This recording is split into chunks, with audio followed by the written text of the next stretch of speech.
Aminareo aniry havana ny fahasoavana sy ny fiadanana avy amin'ny lankehitriny sy taloha ary ho avy ary avy amin'ny fanafito izay eo alohan'ny seza fiandrianana. Anio alahady 7 oktobra 2024.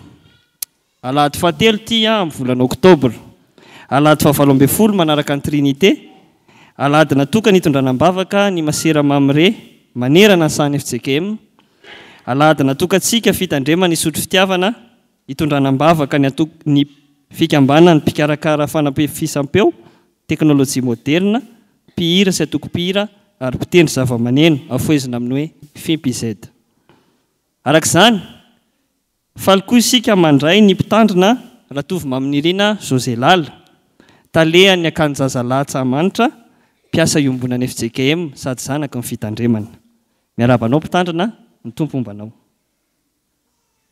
Mbola mbanjina ihany koa isika ny lohahevitra hoe mamoria vokatra ho an'ny tompo. Ho fisaorana sy fiderana an'Andriamanitra, andeha isika hitsangana hamaky ny salamo sy hira ny hira efa voalahatra. Amin'ny anaran'ny tompo, Alleluia. Mideran'Andriamanitra eo amin'ny fitoerany masina. Midera azy eo amin'ny abakabaky ny heriny. Midera azy noho ny asany lehibe. Midera azy araka ny habeny voninahitra. Midera azy amin'ny fitsofana ny anjomara. Midera azy amin'ny valisy ny lokanga. Midera azy amin'ny ampongatapaka sy ny dia. Midera azy amin'ny zava-maneno tendrena sy ny sodina. Midera azy amin'ny kipantsina maneno. Midera azy amin'ny kipantsina tsara feo. Aoko izay rehetra manam-pofinaina. Sa midera an' Jehova. Alleluia. Amen.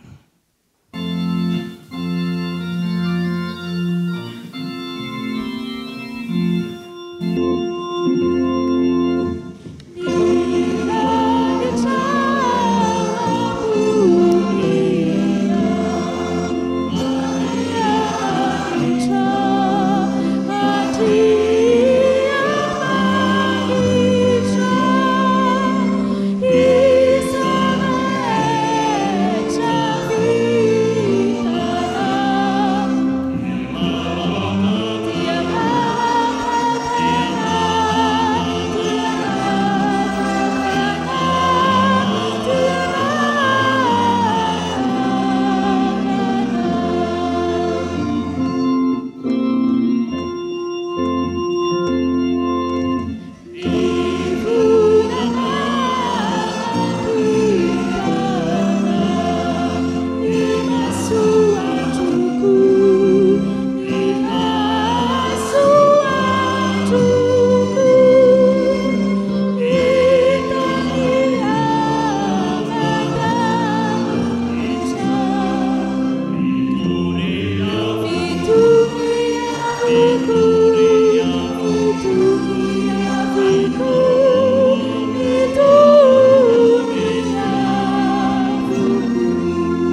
hivavaka isika.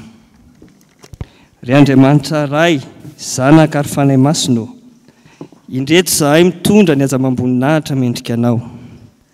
Avy zahay midera ny asanao lehibe, avy zahay mitsoka ny anjomaranay, mitendry ny valisy lokanganay ary ny amponga tapaka sy ny sodinay. Avy zahay mitondra dia sy mitendry kipantsina tsara feo, midera sy mankalaza anao zahay satria tsara ianao ary ny fahasoavanao tsy lany ritra no nomba sy mbola momba anay mandraka-kehitriny. Tafangoneto zahay noho ny fitiavanao sy ny antsonao satria ny tao aminao zahay ka dia voataona. Misaotra ry Tompo noho ny fahasoavana tsy tambo isaina natolotra ao, indrindra ny anananay ny masera mamire, mivavaka ho an'ny fiangonana sy ny firenena, miasa sy mirotsaka an-tsehatra amin'ny fanampiana amin'ny manodidina azy ary mitantsoroka ny asan'ny fiangonana amin'ny lafiny maro. Misaotra anao koa noho ny fahasoavana sy ny talenta nomenao anay fipizaida, fitaovana nomenao anay hitoriana filazantsara anao Jesosy Kristy sy hamoriana ny vokatra ho anao ny mozika, ny hira, eny fa ny teknôlôjia moderna sy ny fitaovana samihafa. Aoka izay ho fanatitra velona sy masina ary sitraka ao Andriamanitra, fa izany fanompoam-pivavahana tokony ataonay indrindra. Noho ny famindraponao Tompo, dia hatreo feno izao fotoana izao, amin'ny anaran'i Jesosy Kristy Tompo sy mpamoro ny vokatra nanaovanay izany vavaka izany. Amen. Miarahaba ny ankizy sy ny tanora rehetra, ho aminareo anie ny Tompo. Mitsangana anao ny hira voalahatra ary aorian'ny vavaka vao hipetraka ianareo.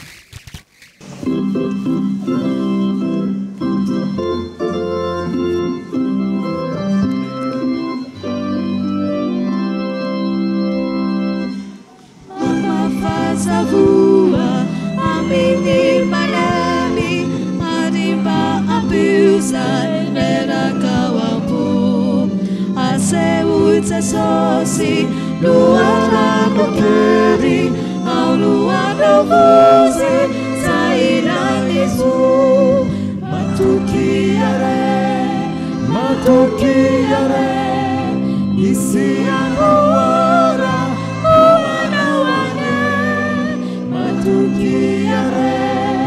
matukiare isi amuana uanawane. Vavaka isika. Ry Andriamanitra ray, zanaka ry fanahy masino, indreto izahay te andre ny afatra avy aminao, koa mitenena ary ianao araka ny fombanao, fa miaino izahay mpanomponao. Amin'ny anaranao Jesosy, amen. Ao amin'ny filazantsara, araka ny Jaona, no fototra ny afatrantsika anio. Jaona toko faefatra, ny andininy faefatra amby telopolo. Jaona toko faefatra, ny andininy faefatra amby telopolo. Vakitsika amin'ny anaran'i Jesosy. Hoy Jesosy taminy, ny haniko dia ny manao ny sitrakim-pony izay nanirakay sy ny mahavita ny asany. Andeha averintsika miaraka mazava tsara hoe, hoy Jesosy taminy, ny haniko dia ny manao sitrakim-pony izay nanirakay sy ny mahavita ny asany. Ambaran'i Jesosy eto amin'ity soratra masina ity zany fa ny haniny dia ny fanaovana ny sitrapon'Andriamanitra ilay naniraka azy. Inona moa no atao hoe hanina? Ny hanina dia sakafo.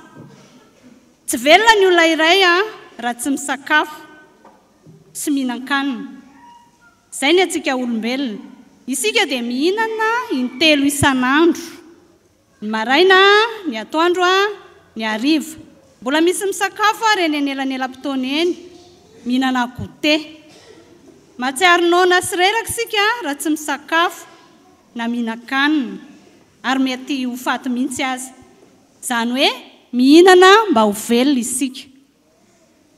Fa Jesosy kosa eto raha dika ny tiany ambara dia velony fanaovana ny sitrapon'Andriamanitra izy sy ny fanaovana ny asany. Niseho zany tamin'izy tany anevitra, raha nalainy ny devoly fanahy rehefa hitanona iny Jesosy dia hoy ny devoly taminy, raha zanak'Andriamanitra ianao teneno tonga mofo ivato io. Fa hoy Jesosy namaliny devoly, tsy mofo ihany no iveloman'ny olona. Ao amin'ny filazantsarany Lioka toko 4:4 no ahitantsika an'izany. Hoy koa ny tenin'Andriamanitra ao amin'ny Deutéronomie toko 5:7 manao hoe tsy mofo ihany no iveloman'ny olona fa izay rehetra aloka amin'ny vavan'i Jehovah no iveloman'ny olona. Nanana fanetretena tokoa Jesosy eo mpanatanterahana ny iraka nampanaovin'Andriamanitra azy. Nanaona azy izy dia namita ny asany ray izy aloha. Tsara raha mba manao toy izany koa isika ato am-piangonana.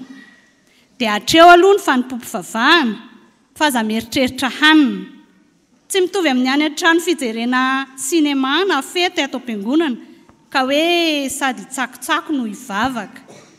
Mianara an Jesosy. Andeha averintsika miaraka ilay hafatra azontsika tamin'i Jesosy teo ary hoe hoy Jesosy taminy, ny aniko dia ny manao ny sitrapon'ny lay nanirakay sy ny mavita ny asany. Ao amin'ny Jaona toko 4:4-7. Mbola hivavaka isika.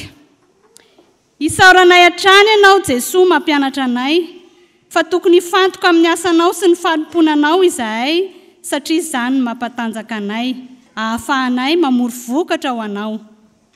Aoka tsy ho variana eritreritra sakafo sy hanina ary izahay atao am-piangonana, fa mba hifantoka tsara amin'izay rehetra asainao ataonay. Dia ny hira, ny vavaka ary indrindra ny fiainona ny teninao. Omeo anay ny fanahy masina mba hahavitanay ny sitraponao. Amin'ny anaranao Jesosy. Amen.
Iaraka isika.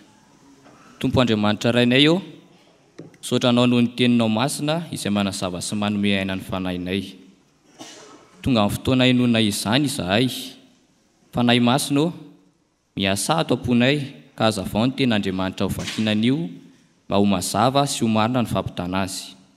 Tompo, sakafo ny vavam-pamaky sy mitondra hafatra mba hiteny araka ny sitraponao, tsy amin'ny hevitr'olombelona fa amin'ny hery sy ny fahendrenao.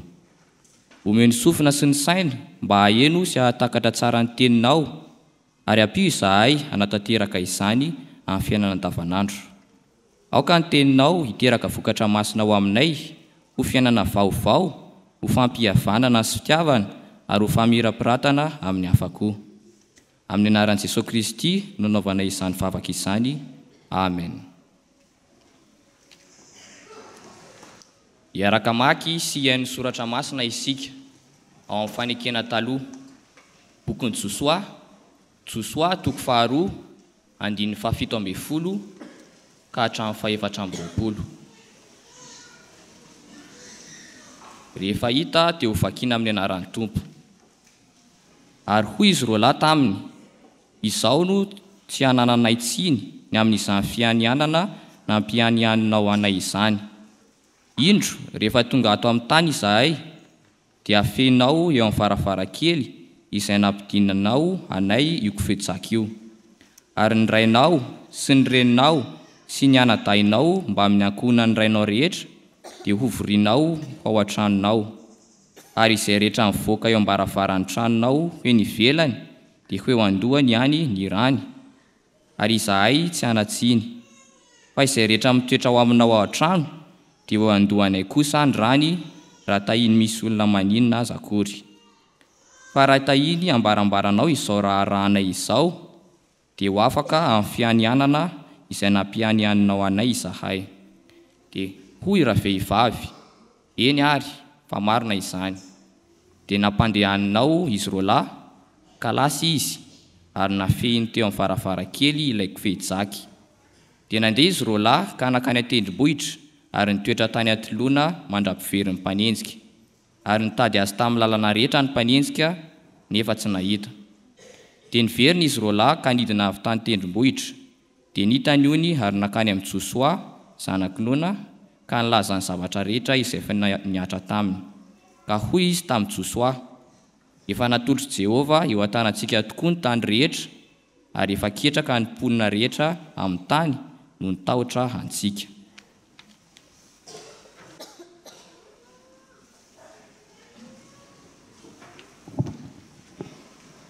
Hotohizantsika amin'ny famakiana ny soratra masina ao amin'ny fanekena vaovao. Filazany tsara araka ny Jaona toko 4 andiny faraiky amin'ny 30 ka hatramin'ny 7 ary ho faranantsika amin'ny famakiana ny soratra masina ao amin'ny epistilo ho an'ny Efesianina toko 1 andiny 7 ka hatramin'ny 9. Rehefa hita dia ho vakiana amin'ny anaran'ny Tompo. Raha tsy mbola tonga izy ireny, ny mpianany dia nangataka taminy ka nanao hoe, hano raby eo, fa hoy Jesosy taminy, izao manakandoko hanina izay tsy fantatrareo, dia niresaka amin'ny mpianatra ka nanao hoe, nisy olona nitondra zavatra hohanina va re? Hoy Jesosy taminy, ny anoko dia ny manao ny sitrapony izay naniraka ahy sy ny mahavita ny asany. Fa ianareo tsy manao hoe va, efa bolana ny sisa, dia tonga ny fararano. Indro lazaiko aminareo, atopazy ny masonareo, ka jereo ny atsah, fa efa masaka sahady ho tsinjaina izy. Ary izay mitsinja dia mandray karama, ka mamoro vokatra ao amin'ny fiainana mandrakizay. Fa mba hiara-mifaly ny mpamafy sy ny mpitsinja. Ary amin'izany dia marina ilay teny hoe, ny iray mamafy, ary ny iray kosa mitsinja. Izao naniraka anareo, hitsinja izay tsy nisasaranareo, olon-kafa no nisasatra, fa ianareo kosa no nidina teo amin'izay nisasarana. Isaorana ny Andriamanitra rain'i Jesosy Kristy Tompontsika, izay nitay antsika tao amin'ny Kristy amin'ny fitahipana rehetra any an-danitra, araky ny fidianana antsika tao aminy, fony mbola tsy ary ny fanorenana izao tontolo izao, mba ho masina sady tsy misy tsiny eo anatrehany isika, rehefa nitendrena raha teo amin'ny fitiavana isika, mba ho azy amin'ny fananganana anaka amin'ny alalan'i Jesosy Kristy, araka izay akasitrahany fony ho fideraina ny voninahitry ny fahasoavany, izay nanasoavany antsika maimaim-poana ao amin'ny malala. Amen.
dia ampitombona ho anareo ny avana ny fahasoavana sy ny fiadaran'Andriamanitra amin'ny andrenesantsika indray anio ny fanazavana ny tsoratra masina filazany tsara araka ny jaonina toko faefatra mijanona eo amin'ny andininy faefatra amby telopolo manomboka amin'ny andininy faraika amby telopolo no andeha hovakiny indray ary raha tsy mbola tonga ireny ny mpianany dia nangataka taminy ka nanao hoe hany raby eo fa hoy Jesoa taminy izaho manan-kaniko hanina zay tsy fantatrareo dia niresaka mpianatra ka nanao hoe nisy olona nitondra zavatra ho haniny vare hoy Jesoa taminy ny haniko dia na manao ny sitrapony zay naniraka sy ny mahavita ny asa teo ampatsaka ny sikara amin'ny 12 ratoandro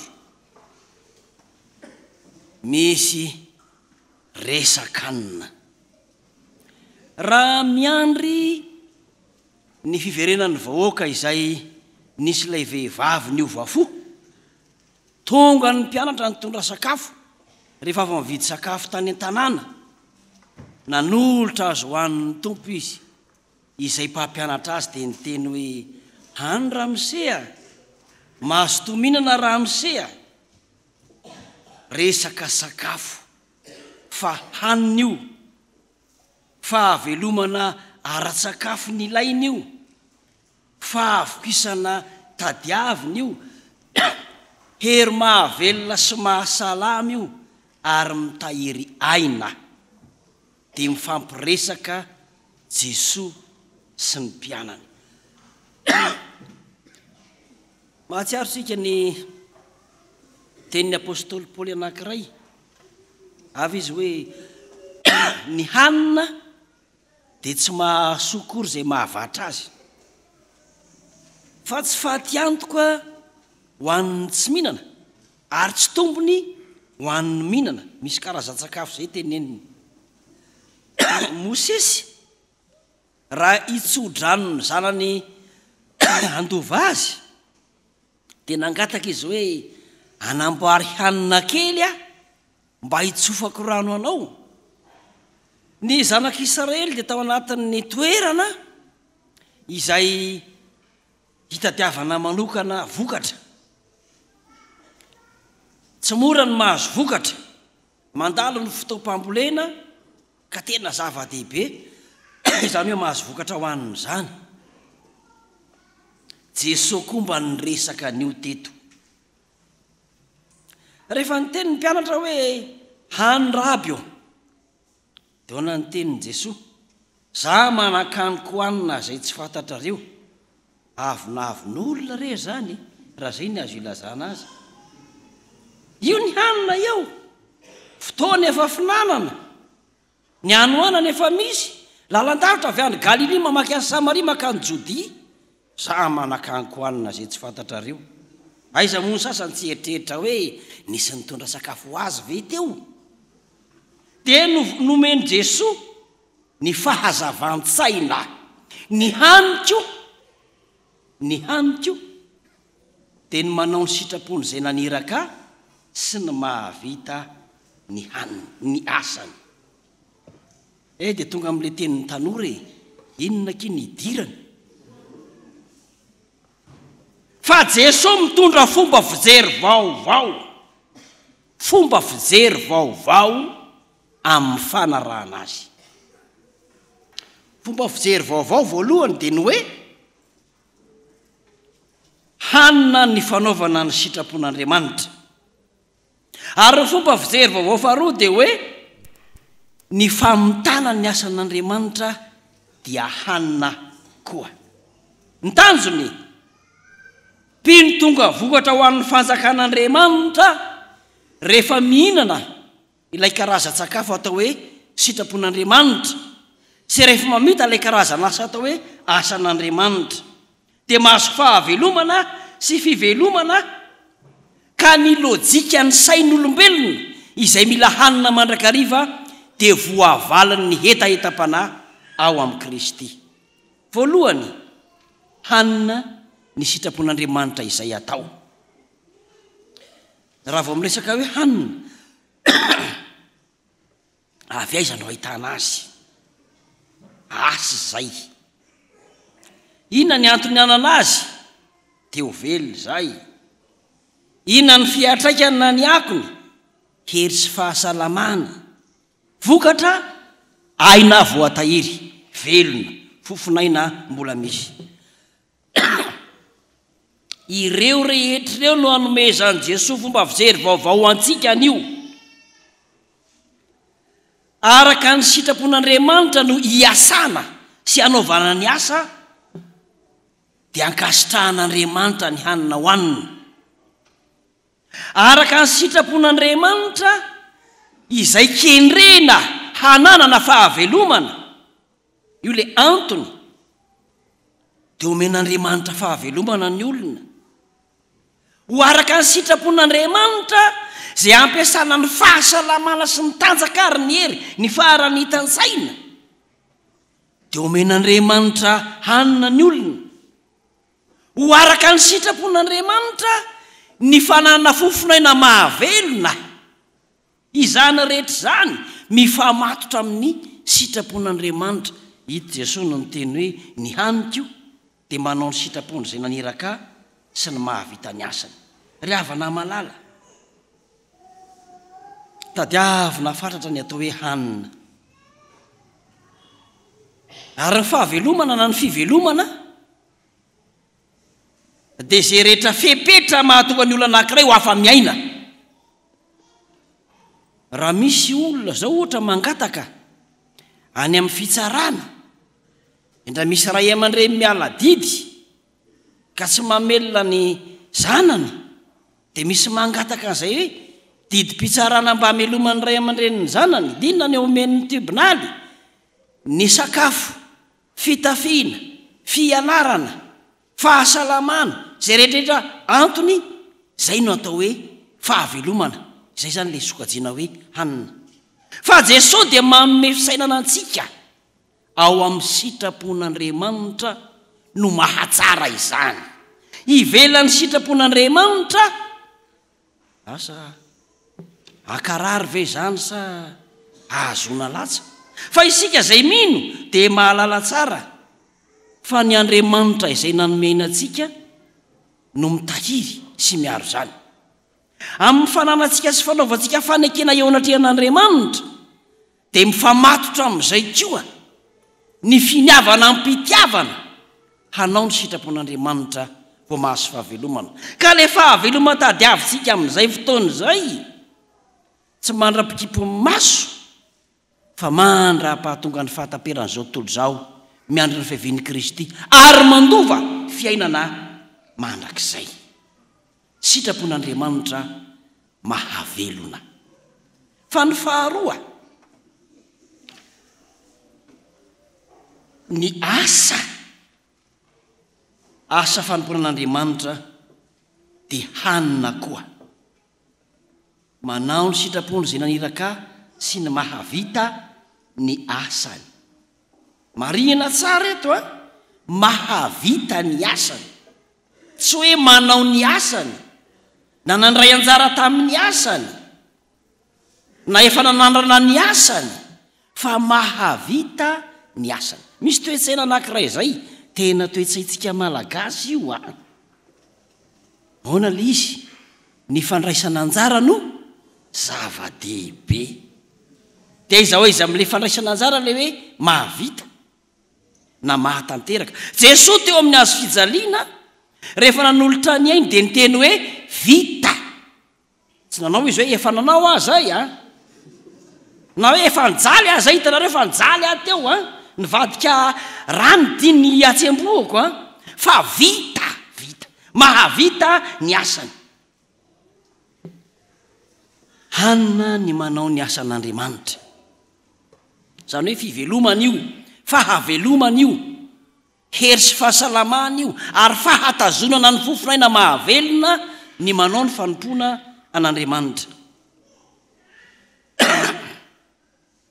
isan'andro isika rehefa kristianina dia mieritreritra n'izay fanompona an'Andriamanitra zay dia indraindray afangarontsika ny hoe miasa araka ny sitrapon'Andriamanitra sy ny hoe miasa manompo an'Andriamanitra. Aoka vahana tsara. Ny miasa araka ny sitrapon'Andriamanitra dia ny zavatra atao rehetra tsy anoerana izay tian'Andriamanitra na inona na inona, fa ny atao hoe manao ny asa fanompona na ny asan'Andriamanitra dia manao mivatana tahaka ny Kristy, ka tsy ny an'ny tena no mahamaika fa ny vokatra ho an'ny fanjakan'Andriamanitra. Ary izay indrindra le lo hevitry ny volana resahantsika eto androany. Kapiteny Tsambo anankiray, anisan'ireo izay mpitatitra misionera avy any Eropa makaty Afrika, makany Karaiba, makany Azia. Dia niteny io kapiteny io ndray mandeha hoe niary nga misionera raha izany fanjakan'ny lanitra zany alohany tsisy dinika azoko io. Rehefa mitondra olona aho karakara azy, tsabo raha misy marary, mampahery raha misy mananolana, manome azy tolo-tsaina feno sy fampianarana, manome azy ihany sy ny sisa sy ny sisa. Ka ahoana ny tsy azoko ny fanjakan'Andriamanitra? Dia hoy nga misionera tamin'izay hoe nga kapiteny io anga everinao voavoan'ny herim-ponao ny varavaran'ny lanitra, finoana ary asa atao amin'ny finoana ho an'Andriamanitra, izay no azona manokatra ny varavaran'ny lanitra. Mety isy ny diso hevitra mantsy hoe rehefa mpanao asa soa dia olona tsara zay. Tsy ratsy izany, fa raha olona tsara mihevitra hiditra ny amin'ny fanjakan'ny lanitra dia manao ny asa fanompona ka mahavita izany. Fa ny fiainantsika andavanandro kosa rehefa manao asa isika dia tsy maintsy ho araka ny tian'Andriamanitra nanaovana azy. Asa tsy anoerana ny Kristy, zay hoe asan'Andriamanitra. Asa azo aseho eo anatrehan'ny Kristy, zay le asa araka ny sitrapon'Andriamanitra. Asa mitondra vokatra ho an'ny fanjakan'Andriamanitra, ka vokatra voalohany dia ny tenantsika, ary ny vokatra manaraka dia ny hafa hoentsika miditra ao amin'ny fanjakan'Andriamanitra. Ry havana malala, manomboka mivanim-potoana sarotra zao, raha mivanim-potoana enantsika eto Madagasikara, vao miresadresaka zao zay eo amin'ny birao hoe nidina 900 ny vidin'ny tongolo. Dia ahoana zany tamin'ny herintaona 7 ny vidin'ny tongolo? Ho sarotra sa ho mora ny fiainana ho an'ny mpamboly tongolo? Ohatra zany. Fantatsika fa vanim-potoana enantsika dia manakaiky ny fahavaratra, ho sarotra ny fiainana. Mety fangaro ny amin'ny hoe ho vitako ve ny fanompona fa mihasarotra ny fiainana, sy ny hoe sarotra ny fiainana ka ny fahavitako ny fanompoko no azoko miatrika ny fiainana. Mifamatotra daholo zany rehetra zany. Fa ny zava-dehibe zay toe-tsaina vaovao nampianarin'ny Kristy antsika dia izao: mahavelona hanina, sady ananatanjaka sery, ananana fahasalamana, ahatahirizana ny fofinaina ny mahavita ny asan'Andriamanitra. Anio dia alahady ho an'ny masera FJKM. Mety misy FJKM tsy mahalala izany, fa ny ambadika misy mpanao tsy tondrona any tena miasa mamory vokatra ho an'ny fanjakan'Andriamanitra. Ary io le hoentsika mbavaka amin'ity anio ity. Anio ihany koa dia alahady ny fipizeda eto amin'ny fitandremana. Inona zany fipizedy zany? Dia ny tany saina teo izy, izay rehetra tompona andraikitra amin'ny fandaminana mifamatotra amin'ny maneno, na olona ny maneno, na fitaovana ny maneno, dia ao anatiny atao hoe fipizedy zany. Reo zany dia zezika mineraly mampitombo ny vokatra ho an'ny fanjakan'Andriamanitra. Fony mbola taloha tany raha nitondra fiangonana dia zao ny teniko tamin'ilay mpitendry zava-maneno tao am-piangonana Orsea. Ataovy tsara ny fampanenona ny zava-maneno a.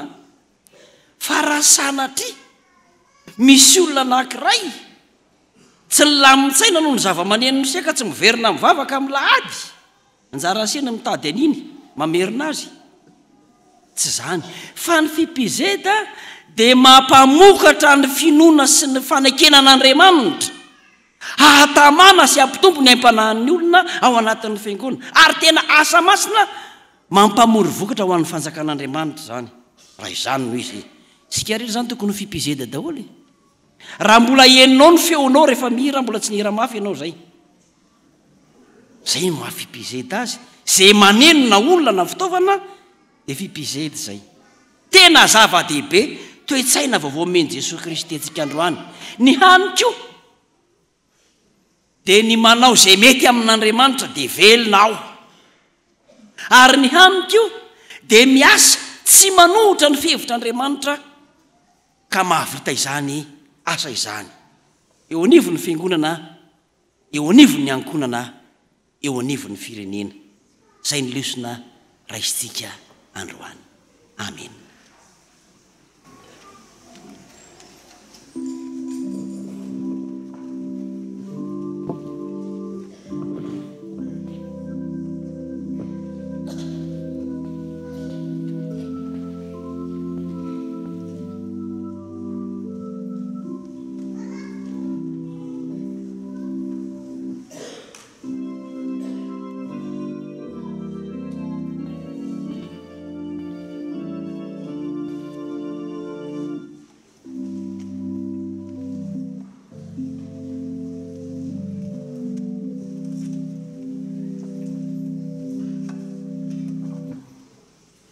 Manoloana ny sitrapon'Andriamanitra izay nambarany tamintsika tamin'ny alalan'ny mpanompony teo ry havana dia matsiaro tsy tanteraka isika ka ndeha isika iomina amin'izao vavaka setry ny tenin'Andriamanitra sy fifonana izao ivavaka isika.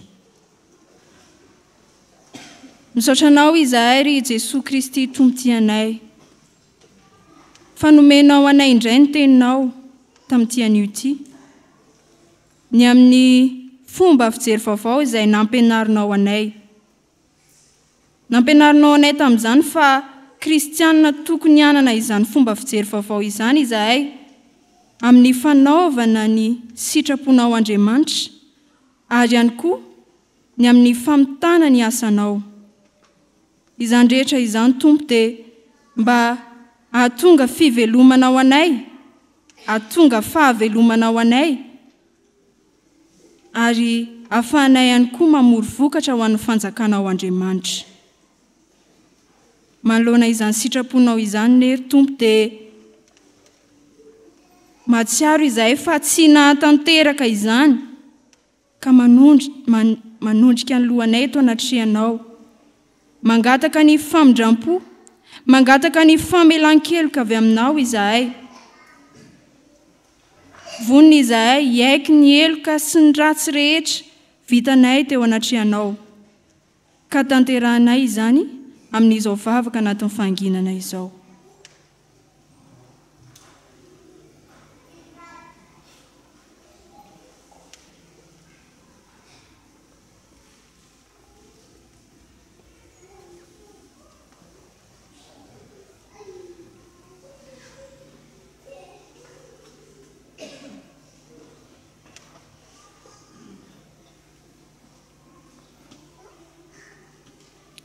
Eny ry tompoty anay fantatray fa mihaino vavaka anay ianao ary tsy mba lalondalovana fa mandray anay mandrakariva.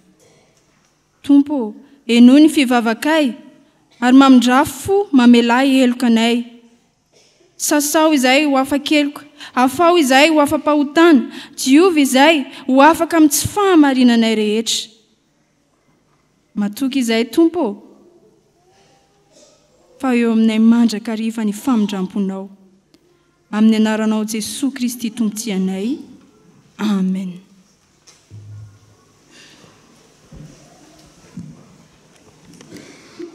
Ni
atsika izay mibebaka marina tokoa mitsangana andray ny teny soa mafaly avy amin'ny tompontsika.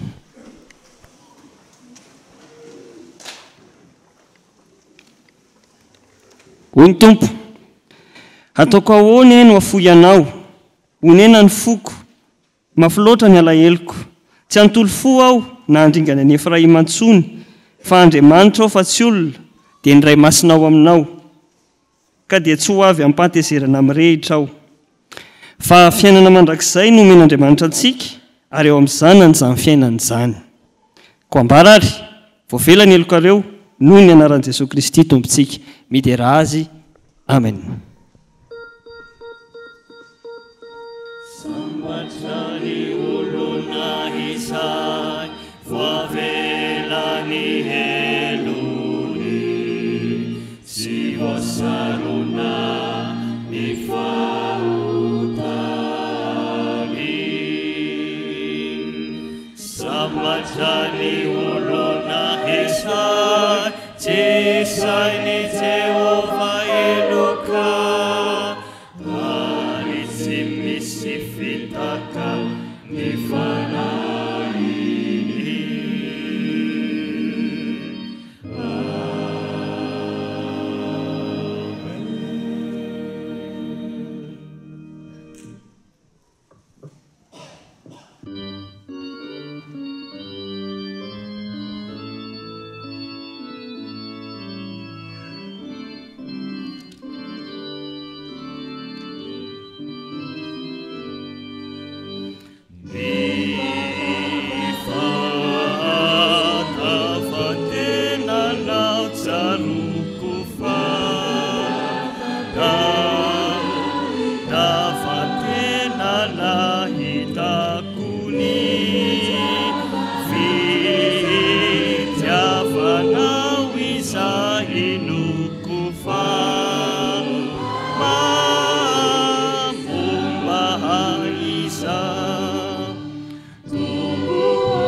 Ny olona voavela heloka ry havana dia samy nambarany finoany ampabe maso.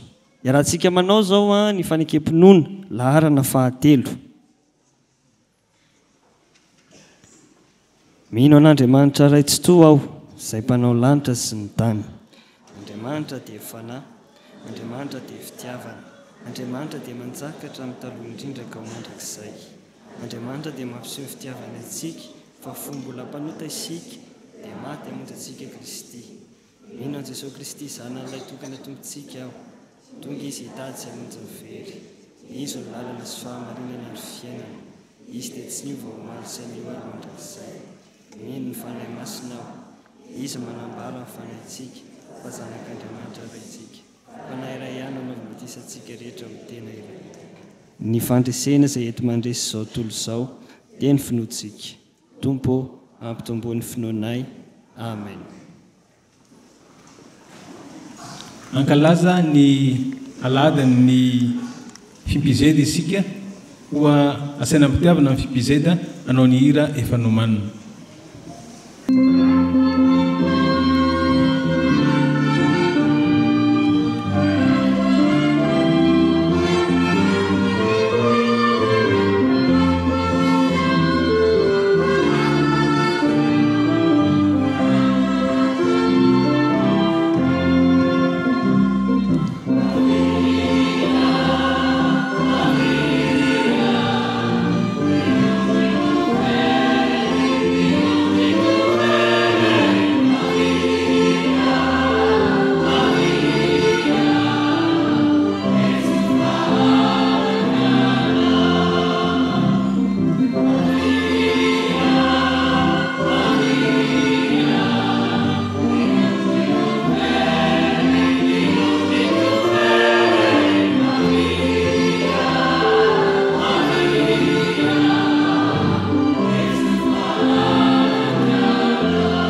araka ny efa fantatsika moriavana ny filoto alohan'ny fimpizaida dia efa lasanody ana amin'ny tompo noho izany indrindra dia tsy maintsy nisy fifidianana vaovao natao teo anivon'ny fimpizaida ny pitahiry vola ihany koa dia afaka fanadinana tamin'ny mpiomana mpitandrina ka ankehitriny izy dia efa any Ambatondrazaka no manomana izany mahampitandrina azy zany ary farany ny mpandimbolan'ny fimpizaida teo aloha dia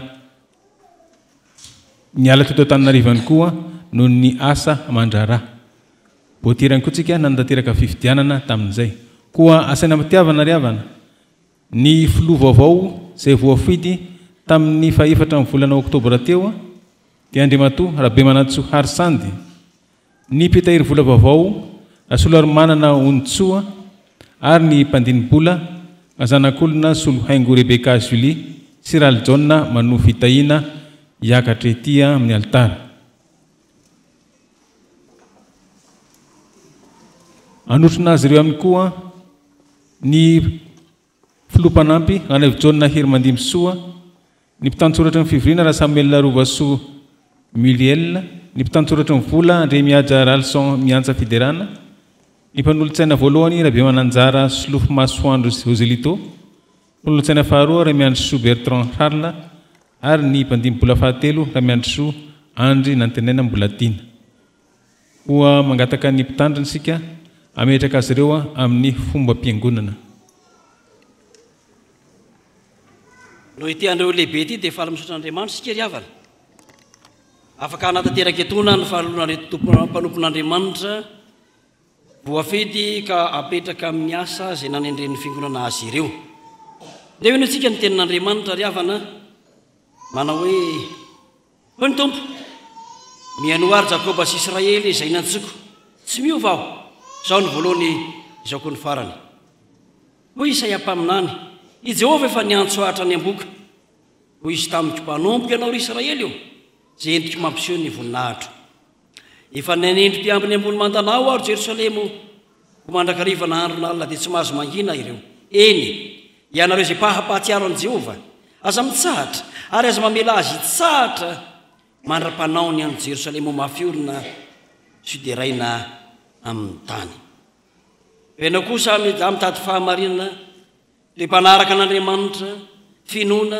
fitiavana faharetana fahalemem-panahy miadiny ady tsara ny finoana hazony ny fenina mandrakizay fa tsy men'Andriamanitra fanahy io sa isika fa fanahy mahery sy fitiavana ary fahonona tena ary ho atsika izay fiangonana eno izao tenin'Andriamanitra izao hoy Paoly apôstôly mangataka aminareo ary rahalahy mba ekenareo izay mikelena eo aminareo sy mitondra nareo ho amin'ny tompo ary manatra nareo koa mba ho ajainareo indrindra izy amin'ny fitiavana noho ny asany tandremo mba tsy ho lavinareo izay miteny fa raha izy ireo aza tsy hafa nandositra tamin'ny nandavana izay nilazan'ny tenin'Andriamanitra taminy tety ambonin'ny tany mainka fa isika raha miodina miala amin'ilay avy any an-danitra anekeny mpitondra anareo ka manoava azy fa izy miambina ny fananareo ao araka ny olona izay mbola mpamoana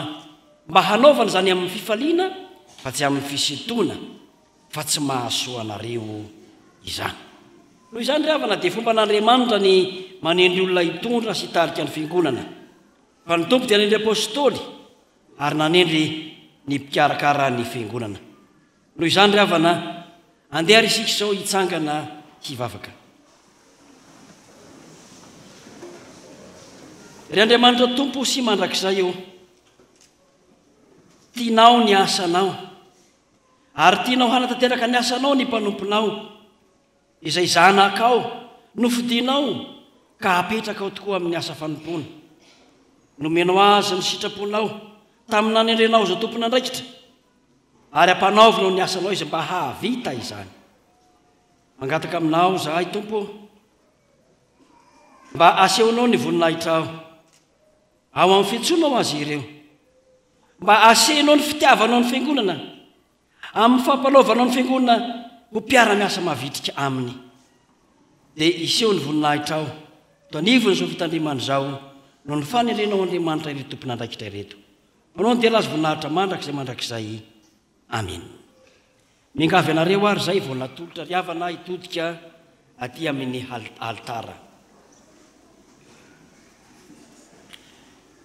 Noho izany riavana dia aminaran'Andriamanitra ray zanakary fanahy masina no hanolorana anareo sy andraisany atana anareo amin'izao asa ny fidianana sy nanendrena anareo zao. Mombanareo ny tompoka hanolotsaina anareo, ampahiranareo ny izy ka amin'ny fampiazana ao anareo eo amin'izay asa rehetra mpanaoviny anareo. Hampifaly anareo lalandavany ny tompo, ka mela lalandava aminareo ny fanantenana tsy mety levina izay ampahavokatra betsaka ny asanareo ho aminareo ane ny tompo.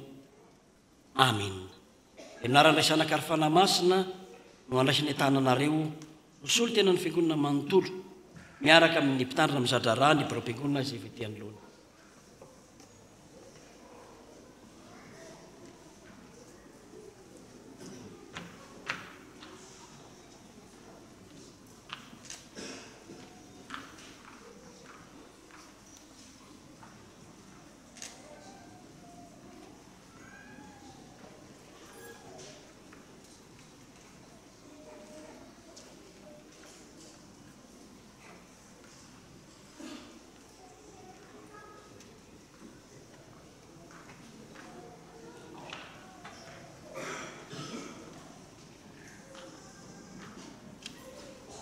Afaka mamonjy ny toerana ianareo tompo.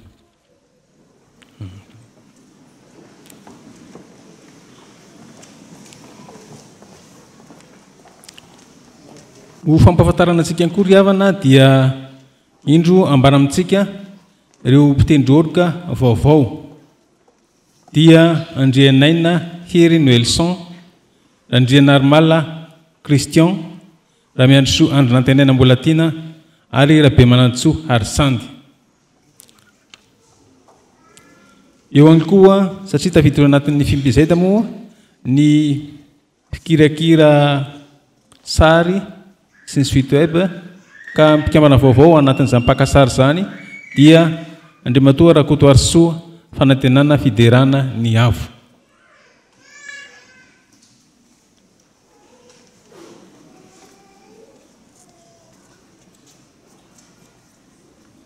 Anareo zay nomeny tompo izay andraikitra masina izao, voasoratra hoe mihideran'i Jehovah amin'ny zava-maneno tendrena, ary efa toy ny feo iray ny fandrenesana mitsoka tropetra sy ny mpihira raha hideran'i Jehovah izy, ka no nanaratra ny feony izy sady nampaneno tropetra sy ny kipantsona sy ny zava-maneno isan-karazany ka nideran'i Jehovah fa tsara izy. Fa mandrak'izay ny famirampony dia feno raona ny tranon'i Jehovah. Noho izany dia mandray tananareo zay noho izao andraikitra raisinareo amin'ny fanompoana vaovao eto amin'ny fiangonana izao.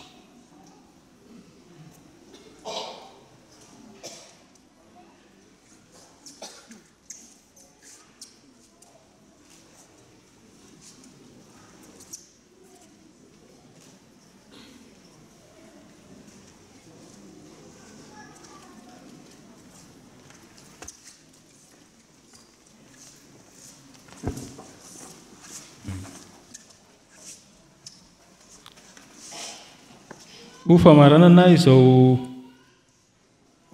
fotoana natokana ho an'ny fimpizety izao dia misy 4 sy fanentanana entin'ny fimpizety.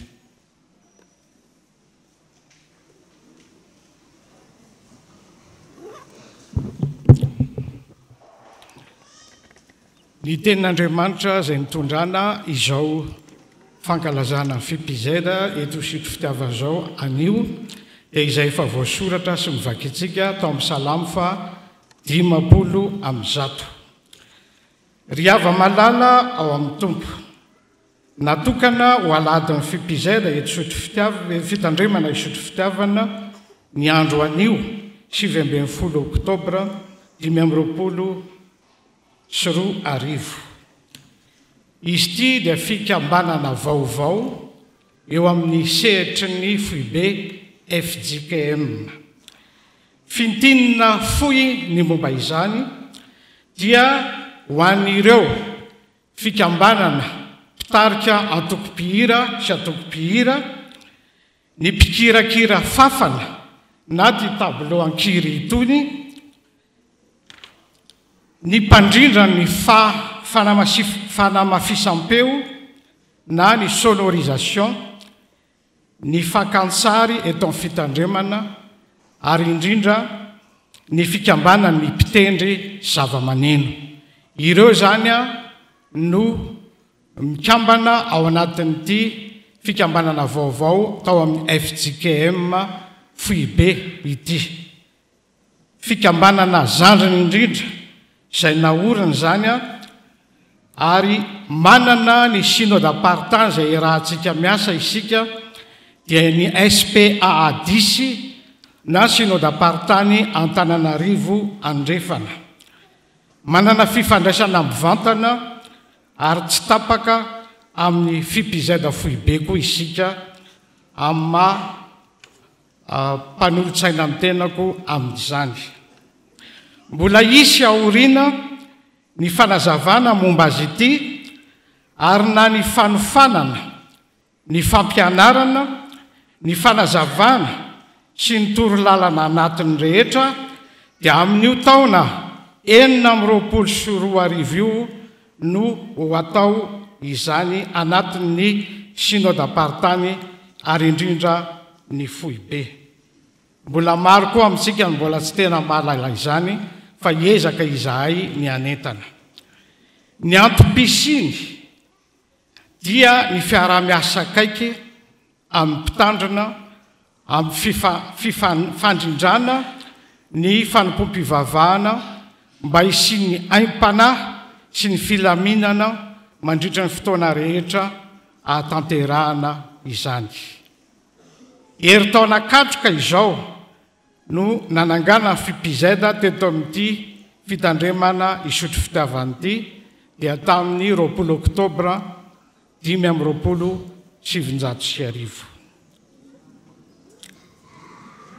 420 sy 20 azafady raha pitsy zany ozy ilehana raha-piangona anato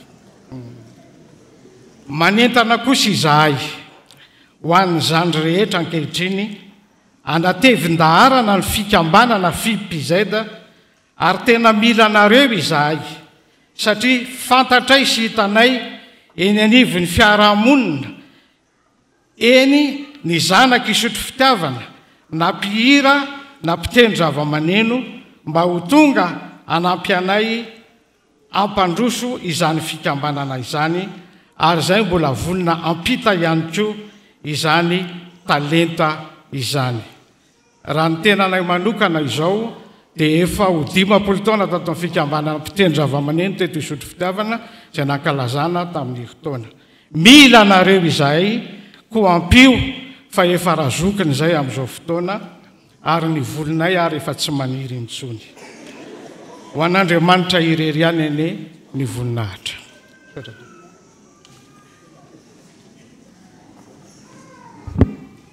dia misaotra ny filopanampy ao amin'ny fimpizeda isika farany riavana ny asa vaovolombelona farany any dia fanehoana fankasitrahana sy fisaorana ny mpitandrina zay nizadra raha teto amintsika dia ny mpitandrina Rafalimanana Jocelyn manasanao a ijoro ety a sy ny biro-piangonana tompona andraikitra ny amin'izany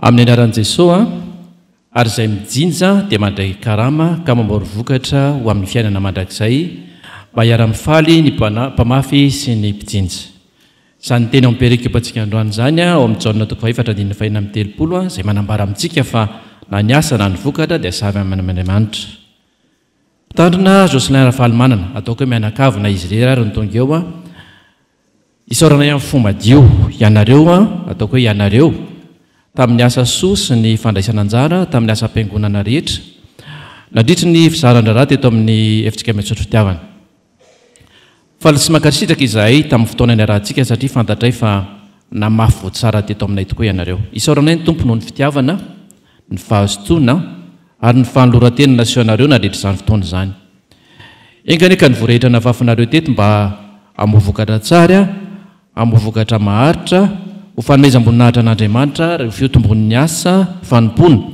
amin'ny toerana rehetra andrahan'ny tompo anareo indray.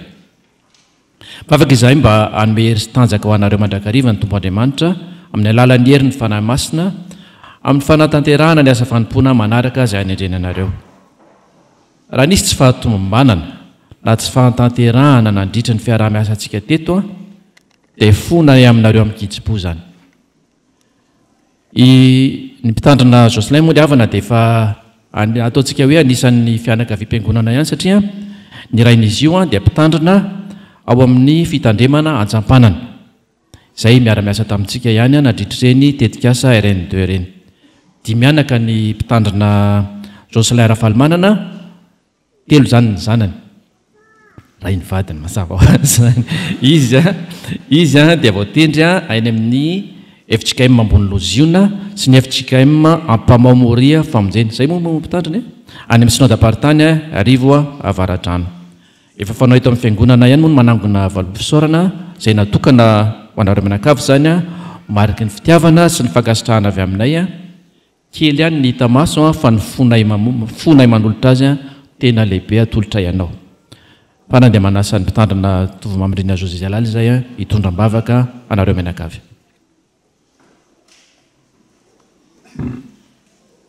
Fa voasoratra hoe ianao no fireko sady miaro fiompi-pamonjena no adidinao amiko hanome saina anao sy hampianatra anao zay lalakaleanao aho hitsinjo anao no masoko ka hanolo-tsaina anao aho. Ny fanaintainany ratsy fanahy fa izay matoka ny Jehova kosa dia hodidin'ny fampirampo. Ny falia amin'i Jehova ravoravo ianareo olo marina ary miby ianareo mahitsy fo rehetra. Ivavaka isika. Tombo indro no mpanomponao zay isaorana sy ame voninahitra anao no ny fiarah-miasa eto amin'ny toerana ity. Ianao no efa niantso sy nividy azy ka nametraka azy ho amin'izao ndraikitra masina izao. Aoka tompo izay rehetra efa nataony ho famporim-bokatra ho amin'ny fanjakanao tokoa ary izay mbola hataony dia ampitombony ambainday ny fanjakanao Andriamanitra. Miosena eny tokoa izy araka ny teninao ary ho mpiara-miasa mifanoana aminy ny ankonany ho voninahitra ao anivon'ny fiangonana. Eko ary tompo tsy afoina saraka azy ianao na izanaiza na ovianao viana fa Andriamanina ianao ary zanakao izy. Ny anaran'i Jesosy no isoranay gatany zany vavaka izany. Amen.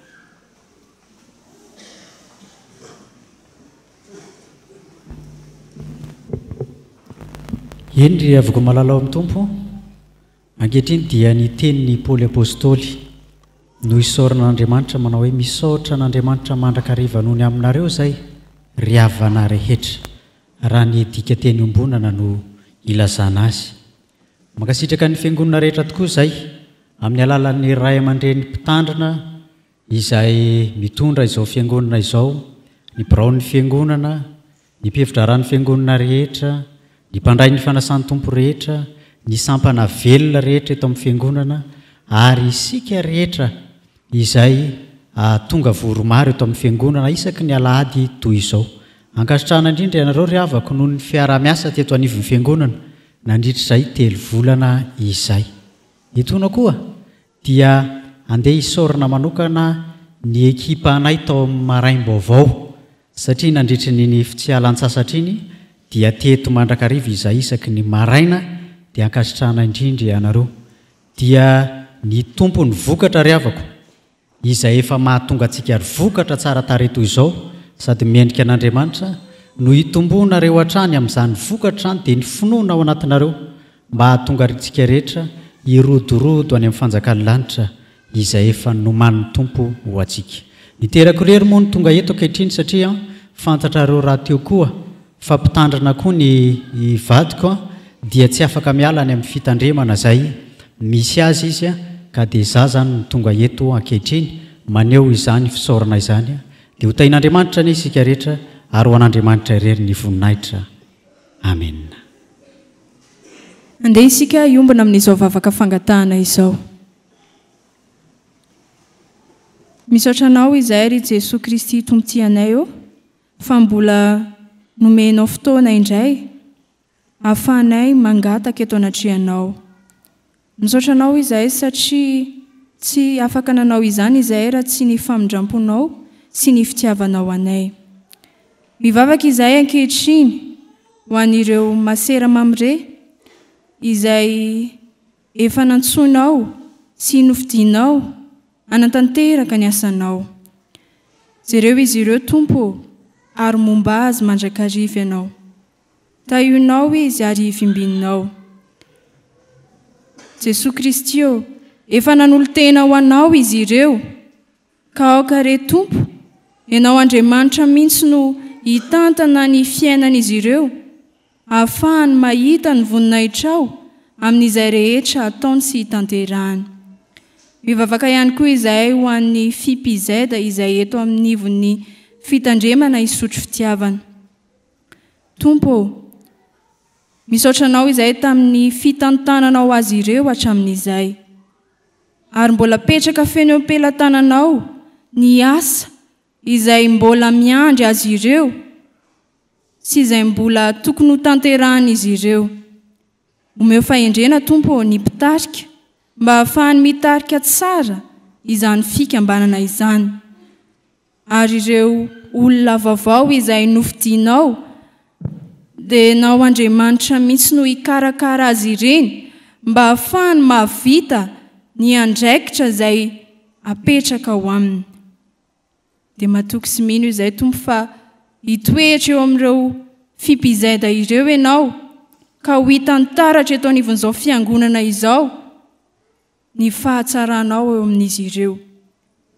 Mba ho fipizeda tsy misy pentipentina fa tena aneo hatrany ny voninahitrao amin'izay rehetra ataony.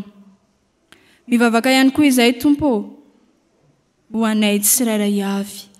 Fantatrao ny mombanay, fantatrao ny fiainanay. Izay mba irin'ny fonay Tompo dia angatahanay mba ho tanterahanao raha sitraka ao izany. Da io ny asa mandrara izay tanterahanay. Da io izahay amin'ny zavatra rehetra izay ataonay, omeo hery, omeo tanjaka, omeo fahasalamana avy aminao. Fahatsarona ambavaka ihany koa Tompo ny firenenay izay fantatrao ary tsy miafina aminao mizava mitranga eto amin'izao firenena misy anay izao. Omeo fahendrena ny mpitondranay ary omeo fahendrena ihany koa izahay vahoaka mba ahafahany filaminana manjaka eto amin'izao firenena misy anay izao. Dia aoka nery Tompo ahatsapy izahay fa manatrika feno eto amin'izao firenena izao ianao ka tena ho Madagasikara anao Kristy tokoa ity Madagasicaranay ity. Ny fiangonana rehetra manerana an'izao Madagasikara izao ne tena hijoro vavolombelonao tokoa. Aneo ny fahalebiazanao, aneo ny fahatsaranao eto amin'izao firenena izay misy anay izao. Ka aneo hatrany ihany koa ny fahamarinanao. Aminay Tompo manakambana izany vavaka izany amin'ilay vavaka nampianarinao mpianatra ao fa izay manao hoe Zenay ho zay ny an-danitra, ho masina ny anaranao, tonga ny fanjakanao, atao ny sitraponao ety an-tany ny an-danitra, eo ny mihinana sazo ary mamelany erika, tahaka ny milana izy ny ekata, aza mitondra ny mivoka, manafana mihitsy, mafanjakana sy niry, ary voninahitra mandrakizay.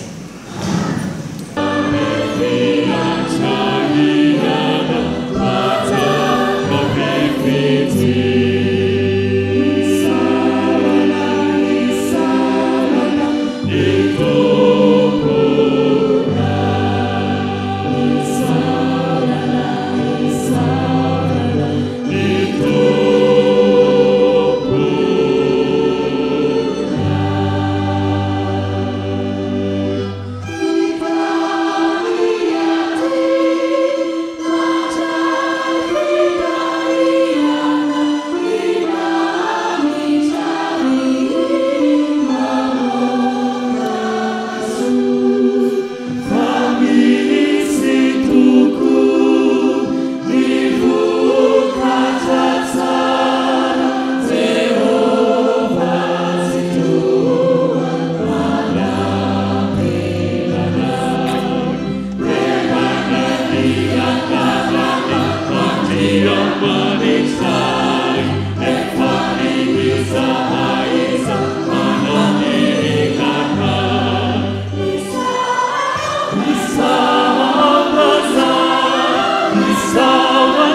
ho tanteraka aminareo rehefa nantsodranotonona amin'ny anaran' Jesoa Kristy tompo. Ho tahina ianao raha miditra ary ho tahina ianao raha mivoaka. Ho tahina ny vokatry ny taninao sy ny ateraka ny biby fiomponao. Ary Andriamanitra tanteraka azy rehetra tokony ho anao araka ny areny amin'ny voninahiny ao amin'ny Kristy Jesoa. Amen.